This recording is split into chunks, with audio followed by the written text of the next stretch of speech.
Israel અને Hamas વચ્ચે ચાલી રહેલ યુદ્ધ દરમિયાન સંયુક્ત રાષ્ટ્રની ઇન્ટરનેશનલ કોર્ટે એક મહત્વપૂર્ણ આદેશ આપ્યો છે. વર્લ્ડ કોર્ટે ઇઝરાયલને ગાઝા પટ્ટીમાં ઇઝરાયલના હુમલામાં થયેલા મોત અને નુકસાનો હવાલો આપે અને કોઈપણ પ્રકારની ગંભીર ઇજા કે નુકસાનોને રોકે તેવો આદેશ આપ્યો છે. વર્લ્ડ કોર્ટે ઇઝરાયલને કહ્યું હતું કે તેઓ ગાઝા પટ્ટીમાં ઇઝરાયલના હુમલામાં થયેલા મોત અને નુકસાનનો હવાલો આપે અને કોઈપણ પ્રકારની ગંભીર ઇજા કે નુકસાનને રોકે.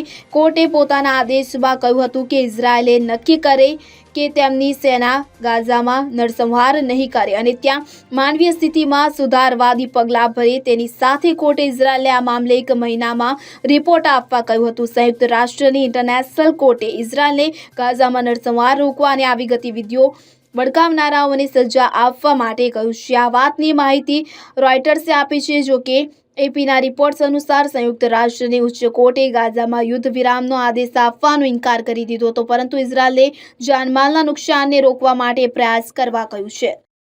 Bureau report CN24 news. હવે જુઓ દેશ દુનિયાની તમામ ખબરો તમારી આંગળીના ટેરવે. ઉઠાવો મોબાઈલ અને ગૂગલ પ્લે સ્ટોર પરથી ડાઉનલોડ કરો અમારી CN24 ન્યૂઝ મોબાઈલ એપ.